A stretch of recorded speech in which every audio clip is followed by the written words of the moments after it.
En ville, j'aime profiter des espaces ouverts. Quand je parle d'espaces ouverts, c'est tout ce qui est les plages. J'aime faire des balades au niveau des plages de Dakar, s'il y a la possibilité. J'aime également aller au niveau des jardins publics pour prendre de l'air et changer également en termes de nouvelles idées, également d'être en contact avec la nature. Donc les rares espaces que je trouve à Dakar, j'essaie d'en profiter, même si c'est très rare. J'aimerais bien faire beaucoup de choses, même si je suis beaucoup limitée. J'ai beaucoup de limites à me déplacer en ville parce que moi j'aime bien faire des marches en ville. J'aime bien avoir beaucoup de parcs en ville, passer la journée, des pique-niques et tout. Mais c'est très difficile de faire mon sport en ville. Donc dans la ville, faire mon sport. Mais c'est très difficile parce qu'il n'y a pas assez de trottoirs pour les piétons. Il y a beaucoup de monde dans l'espace. Voilà, il n'y a pas assez de parcs, d'espaces verts. Et c'est très difficile de se déplacer aussi avec les enfants. Donc du coup, pour faire mon sport, je suis obligée de me déplacer, de prendre déjà mon véhicule, d'aller dans un autre espace. Et vraiment ça, c'est pas trop agréable pour moi.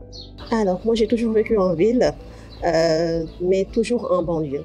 Donc, qu'on considère souvent comme un milieu défavorisé, surtout en zone urbaine. Alors, c'est des espaces qui sont souvent pas ou peu pris en compte par les politiques urbaines parce que occupés de manière irrégulière. J'ai vécu le phénomène des inondations, des difficultés du logement avec ma famille et c'est avec peut-être le temps qu'on a pu sortir de ces questions d'inondation. Et mon expérience en ville a toujours été assez compliquée, pas pour des questions de harcèlement, mais surtout sur la gestion du cadre de vie et de l'habitat. Et ce qui m'a beaucoup motivée pour faire des études en urbanisme et pouvoir participer à l'amélioration du cadre de vie et des conditions de vie des habitants de ces quartiers dits défavorisés, qui ont aussi droit à la ville, dont les habitants ont droit à la ville, ont droit à des plans d'aménagement et à un cadre de vie opérationnel et qui répondent à leurs besoins. En tant que citoyen, je dois faire tout ce que bon me semble en tant que citoyen. Je dois aller à l'école, je dois aller au travail, je dois aller me promener, faire mes loisirs, n'est-ce pas, comme tout un chacun. Maintenant, si c'est pas adapté, forcément je suis bloqué. Et donc je pense que c'est ça qu'il faut comprendre. Je suis simplement un citoyen, je dois vivre comme tous les autres citoyens. Maintenant, par mon état physique, sensoriel, auditif ou autre, ou même visuel, on doit m'aménager l'espace pour que je puisse vivre comme tout un chacun. C'est simplement ça que nous voulons. C'est-à-dire, ce n'est que du droit humain, quelque part. Hein? Ces aménagements-là, c'est pour tout le monde. Dans ce monde-là, il y a des diversités, il y a des jeunes, il y a des femmes, il y a des aînés. Et parmi ces jeunes, ces femmes et les aînés, il y a aussi des personnes handicapées qui ont une difficulté pour aller et revenir, une difficulté pour voir, une difficulté pour entendre. Donc tout cela, je pense que dans la politique d'inclusion, on doit prendre en compte tous ces aspects-là. Donc notre rôle, c'est de travailler de plaidoyer avec nos partenaires, comme voilà, Fondation Paul, comment faire qu'on puisse sensibiliser l'État, les autorités territoriales, pour que dans les aménagements, dans leur construction, qu'ils n'oublient pas le volet handicap. Donc il va falloir le mettre, parce que c'est un problème de droit, simplement, et de droits humains en particulier. Les rares espaces publics qui se trouvent à Dakar, en général, tout ce qui est les fonctions, c'est plus des fonctions destinées aux hommes. Parce que dans mon quartier, au niveau des Maristes, il y a au moins 2 espaces publics. Mais en général, c'est des terrains de foot et c'est des terrains de basket. Donc en général, les femmes n'utilisent pas ces espaces-là, ou elles n'y vont très rarement.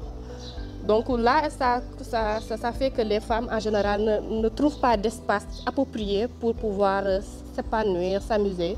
Donc les femmes, en général, elles ont des espaces dédiés. Donc quand vous allez dans les marchés, vous allez trouver les femmes. Mais pour des espaces de divertissement, c'est assez mal vu pour des femmes d'aller fréquenter des espaces de divertissement, que ce soit les boîtes, les cafés, les espaces publics. En général, quand vous y allez, on te dit que c'est une femme à mœurs légères. Donc il y a des perceptions que la société a et qui ne participe pas à favoriser l'utilisation de ces espaces par les femmes? L'utilité, c'est surtout de conscientiser les personnes dites vulnérables, les femmes en particulier, et également les personnes vivant avec un handicap, sur leur rôle et leur place dans la gestion des affaires publiques. L'espace public n'est pas l'affaire des hommes. L'urbain n'est pas l'affaire des hommes. Elles ont le droit d'accéder à l'espace public. Elles ont le droit d'influer, d'influencer l'organisation de ces espaces-là et de donner leur avis et également de proposer des types d'aménagements pour ces espaces. Donc c'est important de les conscientiser sur leur rôle, leur place et leur responsabilité dans la création et la gestion de la ville.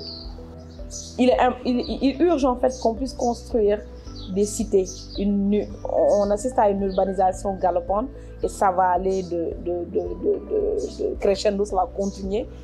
Mais nous devons repenser nos villes pour pouvoir offrir un cadre et une qualité de vie à tout le monde. En tant que femme, qu'on puisse construire des espaces dans lesquels on pourra s'épanouir, on pourra occuper l'espace pleinement, qu'on pourra utiliser selon les besoins spécifiques qu'on a. Et pour moi, c'est ça la durabilité. Si on veut pérenniser en fait cette urbanisation, c'est millions et millions de personnes qui vont incessamment et obligatoirement rejoindre les grandes villes. Quand on parle de développement urbain durable aussi et qu'on regarde la configuration de nos villes et qu'on regarde les activités qui sont menées dans nos villes, qu'on regarde les gens qui font bouger les choses, on sent nettement que la femme a vraiment son rôle à jouer. La femme doit être mise en avant. Vous savez, je dis souvent, bon, ça fâche certains hommes, mais je dis souvent les hommes ont tout essayé, ils ont échoué. Maintenant, laissons les femmes essayer et on va voir ce qui va arriver. Et je sais qu'avec les femmes, ça va changer parce qu'elles ont cette façon de penser qui est différente, elles ont cette façon de gérer qui est différente. Maintenant, moi, je suis pour qu'on les mette en avant, surtout dans le domaine de l'écologie, pour qu'on essaie de voir. Et aujourd'hui, on ne peut pas le nier aussi. Aujourd'hui, quand on parle d'écologie, quand on parle de changement climatique, les personnes qui font bouger les choses, c'est les femmes. Regardez ce que Greta a eu à faire, regardez ce que Vanessa est en train de faire en Afrique, regardez ce que Madeleine Diouf Sarr ou Aïssatou Diouf sont en train de faire au Sénégal, regardez ce que Mbangari Matai a fait en Afrique. Je m'arrête là.